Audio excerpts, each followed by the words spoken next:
Iront-ils en personne faire la guerre contre la Russie, ces fous de guerre bellicistes, socialistes?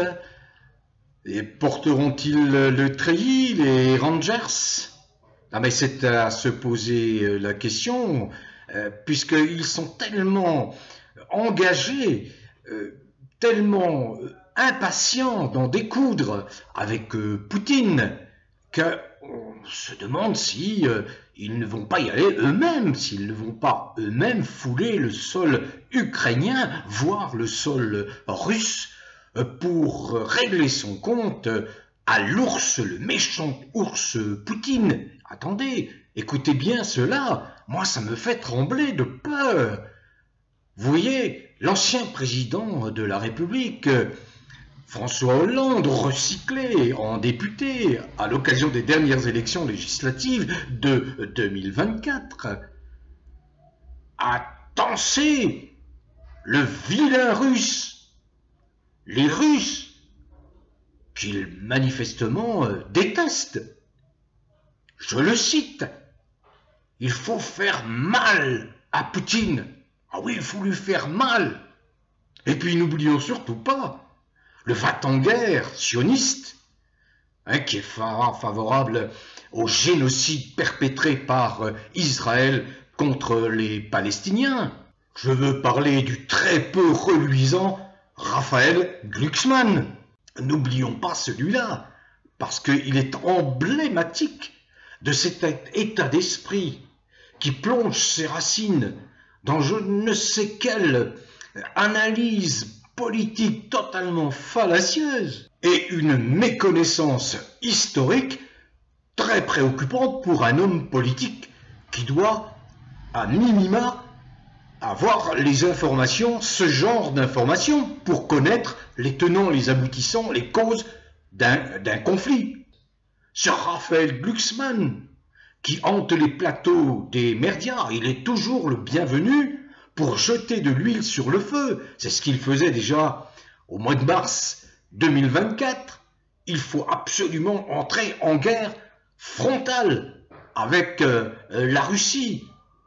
Tout cela au nom de quoi? Au nom du respect du droit international. Voyez, ce sont des cris d'orfraie que l'on entend, que l'on a entendu il y a encore quelques jours dans l'hémicycle à l'Assemblée nationale. Toujours les mêmes, toujours ceux qui prêchent les bons sentiments, les bonnes attitudes, qui sont très donneurs de leçons, et qui là se transforment en guerriers, se font les chantres des bruits de bottes.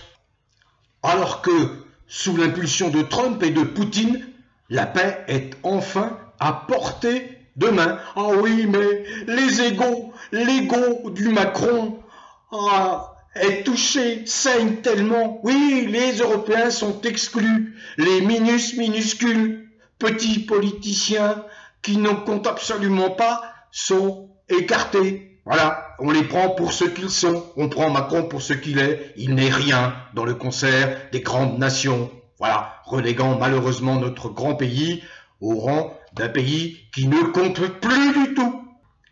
Leur ignorance crasse du conflit russo-ukrainien fait craindre le pire aux Français.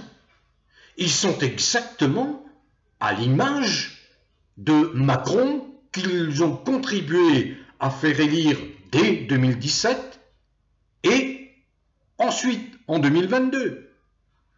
Ils contribuent depuis 2022 à faire en sorte, sous le prétexte du front républicain, à ce que le Macron dispose néanmoins, malgré sa défaite aux législatives de 2022 et en 2024, défaite encore plus sévère, mais il contribue au nom du Front républicain, destiné à faire barrage à l'ogre de l'extrême droite incarnée par Marine Le Pen, qui en fait, Marine Le Pen, il n'y a pas plus macronisé quand on examine ses positionnements au cours des derniers mois, il n'y a pas plus macronisé que Marine Le Pen.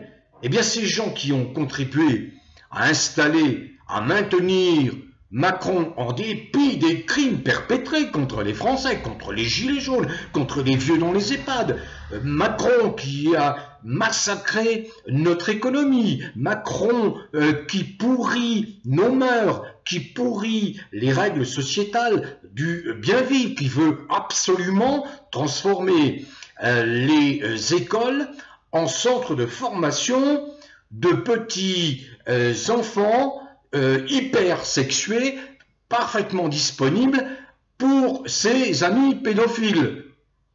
Alors voyons, ces gens, ces bien-pensants, ces bobos, vous l'avez compris, je parle d'eux, ces bobos de gauche, ces bobos que l'on retrouve en nombre, vous savez, dans ces métropoles, bien sûr à Paris, mais dans les grandes métropoles françaises, pensent détenir la sainte vérité.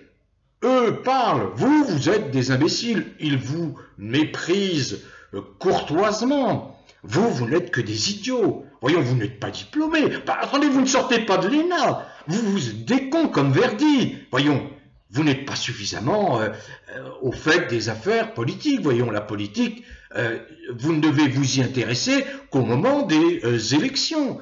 Les élections, trompe-couillon, là, vous pouvez vous exprimer, les franchouillards, les moutons.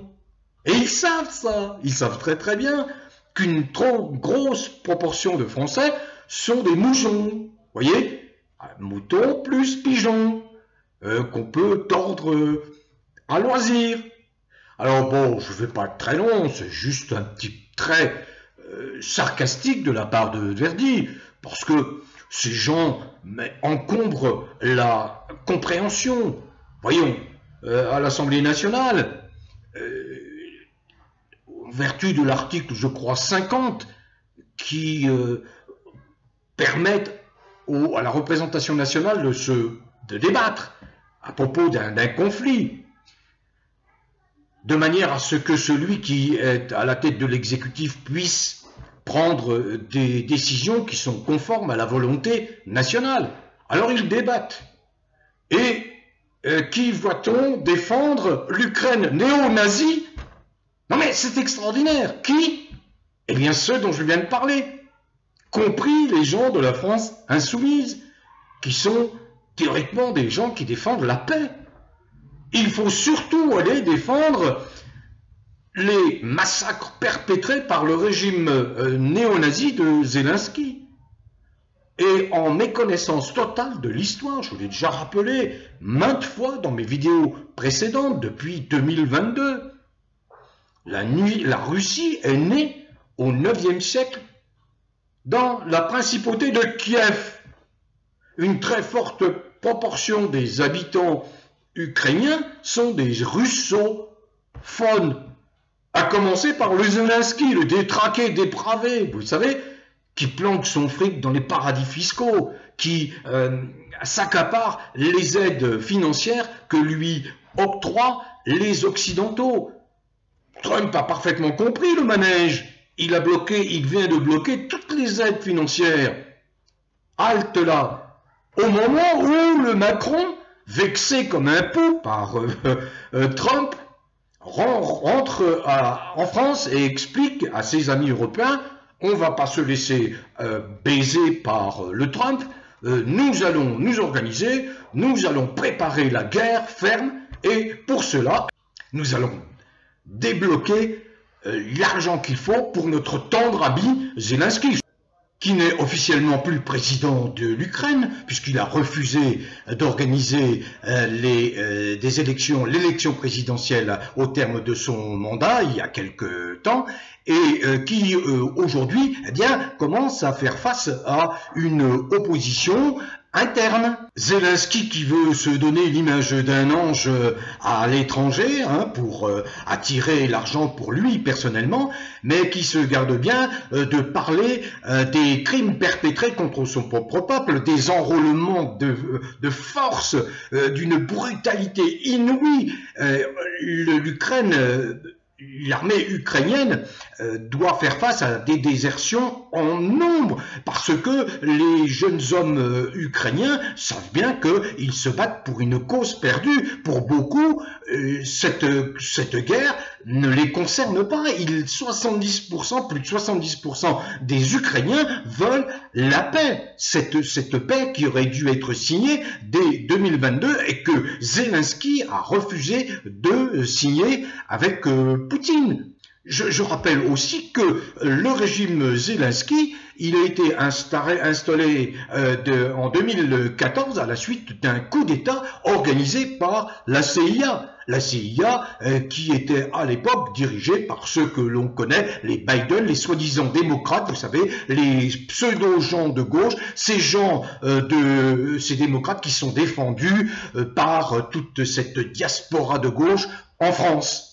Et voilà, ils sont partis, les va-t-en-guerre, Macron en tête, qui prend des positions comme s'il était déjà l'empereur de la prochaine Europe fédéralisée. Vous voyez, sauf qu'il y en a au sein des pays européens, à commencer par l'Italie et puis la Hongrie, avec Viktor Orban, qui traîne franchement des pieds. La Hongrie est très claire, très nette, elle dit non, pas question de nous engager dans un conflit contre la Russie.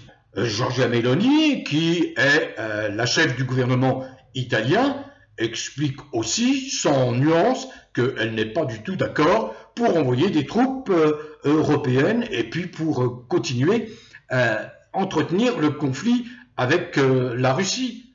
Alors que le Macron, lui, il se prend, vous savez, le réformé du service militaire, ce gars n'a jamais fait son service militaire. Il a été réformé, exempté, en petit bourgeois qu'il est, vous voyez. Eh bien, lui, non, il part comme un guerrier, il se prend pour, je sais pas moi, Attila, peut-être Hannibal, César, Napoléon, voyons.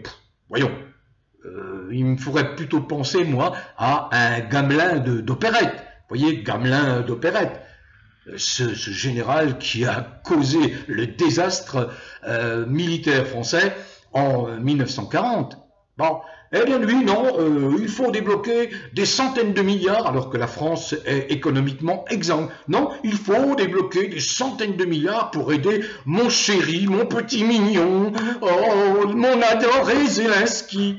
Et puis, mobiliser 20, 30, 40, 50 000 soldats. Sauf que ça coince aussi en France quand même dans les milieux militaires, les hauts gradés, certains hauts gradés, disent non mais qu'est-ce que c'est que cette folie? La France a réduit ses engagements budgétaires militaires.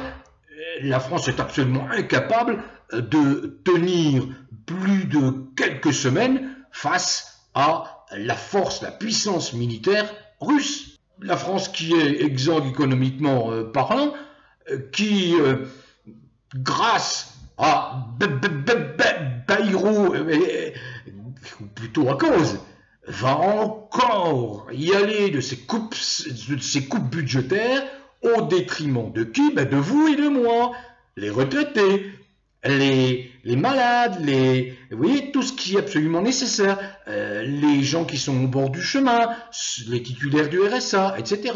Les vieux, que Macron déteste. Tiens, Macron déteste toujours les vieux, rappelez-vous. Ça pose peut-être une petite question. Bon, alors je ne veux pas aller plus loin, mais au moment où Trump vient de tenir un très long discours sur l'état de l'Union hier, le 4 mars, qui explique, par exemple, sur le plan sociétal, qu'il est hors de question désormais qu'on remette en cause les données naturelles scientifiquement connues depuis l'apparition de l'être humain sur Terre, par le simple fait de l'observation. Il n'y a jamais eu un troisième genre.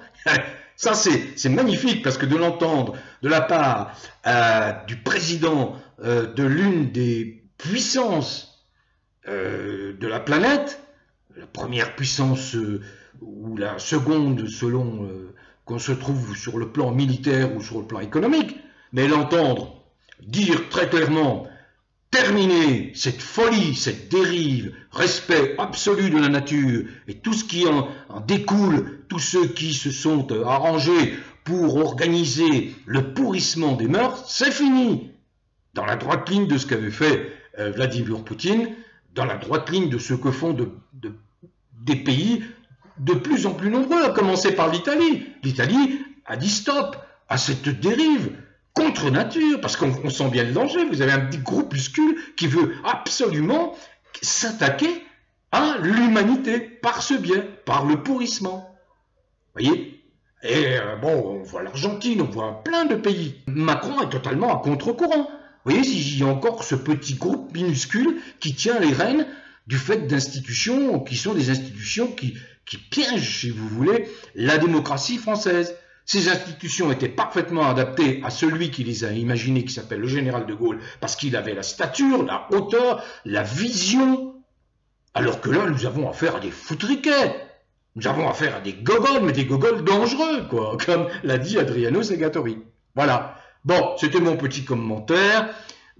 Je pense pas qu'il tienne très longtemps, d'autant que, et je termine là-dessus, le livre de Xavier Poussard, Devenir Brigitte, connaît un succès extraordinaire. Vous voyez, je rappelais dans ma dernière vidéo, et je le rappelle maintenant, combien de visionnages de la série de Candace Owens et de Xavier Poussard à propos de l'affaire Jean-Michel Trogneux, l'acolyte de Macron.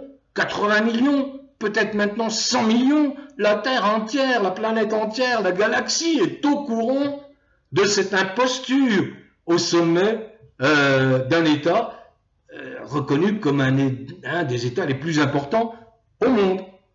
Voilà.